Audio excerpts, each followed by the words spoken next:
Camarades peuple d'Afrique, peuple de Côte d'Ivoire, mes chers frères et sœurs, appelez les RDA, donc à venir ici. Appelez tous les RADP, donc à venir ici. Dramane s'apprête à imposer comme candidat son petit frère Téné Brahima. Son petit frère ou son fils, on ne sait pas qui est qui. Pour 2025. Je répète, nettoyez vos oreilles. Nettoyez vos oreilles. Allez dire à Bitogo de se calmer. Allez dire à Tibego Merlé de se calmer. Allez dire à Patrick Hachi de se calmer. Dramane Ouattara est en France avec Téné Brahima. Ils vont déjeuner avec Macron le 1er février. Ils vont déjeuner avec Macron le 1er février. Il va profiter du déjeuner pour imposer Téné Brahima à Macron comme son candidat pour le RADP en 2025. C'est soit lui ou Téné Brahima. Dramane dit aujourd'hui, chez Camarade de l'Afrique, c'est soit lui ou son petit frère. Pour couvrir ses arrières. Parce qu'il sait que s'il perd le pouvoir, il s'en va koso en prison. Et il sait que s'il prend un autre gars qui n'est pas de sa famille biologique, ça va sauver sur. On a vu le cas. Tshisekedi et puis Kabila au niveau du Congo. Il a peur. Il veut pas que ça lui arrive. Donc, Dramane Ouattara veut imposer son bénéfice. C'est pas moi qui dis. C'est Africa Intelligence qui parle ici chez Camarade d'Afrique. Africa Intelligence qui parle. Dramane Ouattara est venu le 17. Tout le monde a vu, hein. Il est venu le 17 janvier ici à Paris. Il a préparé le terrain pour ne pas que Téné Brahima soit emmêlé juridiquement. Vous savez que Téné Brahima a des ennuis judiciaires ici en France. Il a été cité dans l'affaire Hassan Dakalala. Et c'est le procureur Bayoto qui poursuit l'affaire. Le gars qui avait coulé les collaborateurs de Sarkozy dans l'affaire Big Malion. Lui, c'est un procureur, c'est-à-dire que, à la limite, zélé. Quand lui te tient, il ne te lâche pas. Donc, ils ont tout fait pour calmer la situation à ce niveau-là, pour que Téné Brahima puisse rentrer en France. Il est venu le 22 janvier, tout près là, avant-hier. Il est arrivé ici. Donc, quand il est arrivé ici maintenant, ils sont en train de préparer le déjeuner. Dramane est en train de tout faire. Il a tout fait déjà pour avoir un déjeuner avec Macron. Le 1er février. Ils vont rester en France du 17 janvier jusqu'au 1er février. Près de 2 semaines pratiquement en train de dilapider l'argent des Ivoiriens. Pour attendre à ce que Macron le reçoive. Est-ce que vous comprenez? Mais avant ça, vers le 10 février là-bas, pardon, vers le 10 janvier là-bas, lui et puis Macron ont parlé au téléphone. Ils ont parlé, chez Camarade de l'Afrique, du retrait de l'AES de la CEDEAO. Ils ont parlé du retrait de l'AES de la CEDEAO. Je ne vous ai pas dit que c'est eux qui ont manipulé les énergumènes que vous avez vus au niveau chez Camarade de l'Afrique, de la place de la République en France ici, pour demander à l'AES de rester dans la CEDEAO. Et que les mêmes s'apprêtent à organiser des manifestations à Abidjan pour demander toujours à l'AES de rester dans la CEDEAO. Je ne vous ai pas dit ça. En réalité, c'est sur ce terrain qu'ils sont en train de partir. Est-ce que vous comprenez ça? Donc, ils sont venus discuter de tout ça. Ils sont venus discuter ça. Et ils sont venus, Dramane est venu prendre les directives pour permettre, on va dire, le changement cosmétique du 43e Bima. Changer de nom, faire rentrer quelques soldats ivoiriens dedans, c'est tout.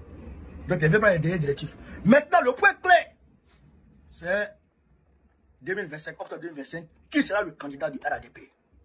Et le candidat du RADP sera Téné Brahima.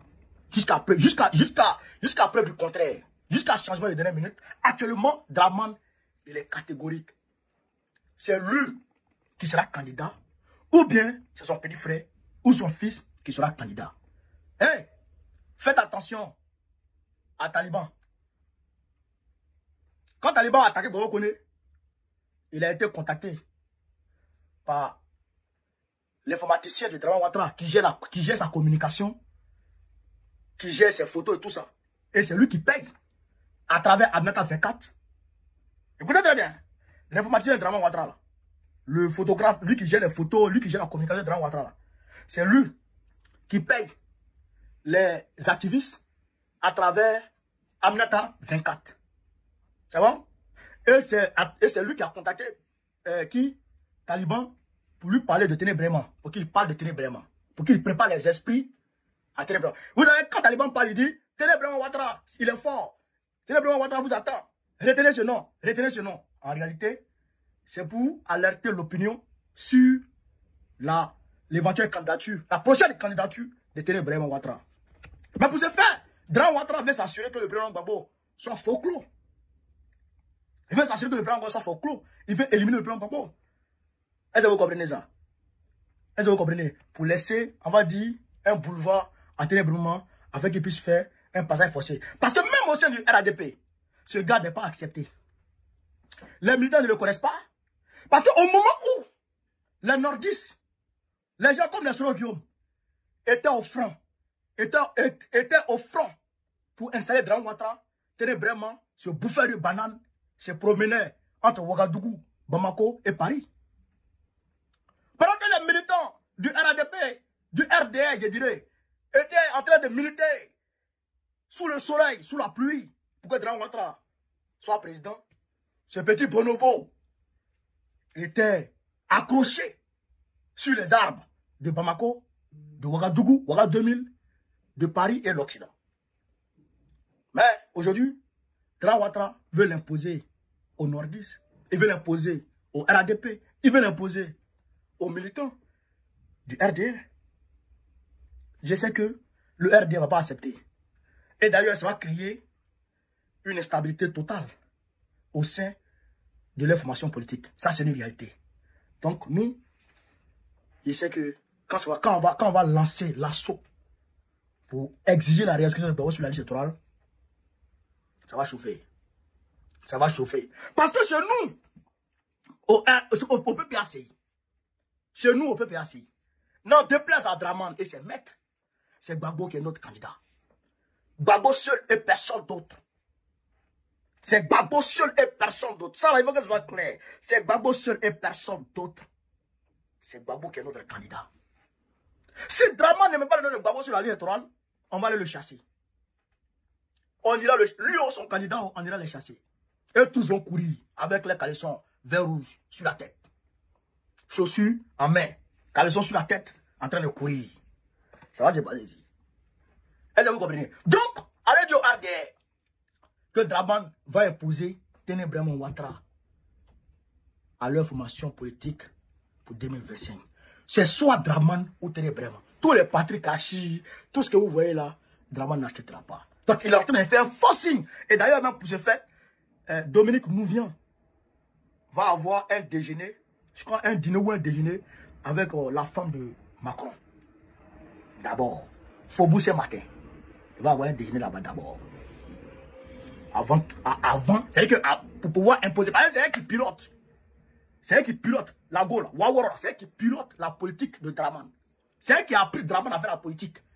Dominique Oué là. Parce qu'elle est dans la politique depuis les bébés. Son père était de la mafia. Et son papa l'envoyait en mission. Donc elle est dans le rouillage depuis qu'elle est bébé, cette femme-là. Donc c'est elle qui apprend la politique à Draman. C'est elle qui pilote la politique. En fait, en réalité, c'est elle qui gère la Côte d'Ivoire. C'est la baronne du banc, du lait en poudre. C'est elle qui est la baronne en Côte d'Ivoire. Est-ce que vous comprenez? Donc, chers camarades, 2025, vous êtes avec moi. Regardez sur moi. Ça va chauffer. Mais nous, là, on aura le pouvoir. À coup sûr, on aura le pouvoir. Inch'Allah. Vive l'Afrique libre. Vive le panafricanisme. Vive tous les blancs panafricains. Gbagbo, président de Côte d'Ivoire, en octobre prochain.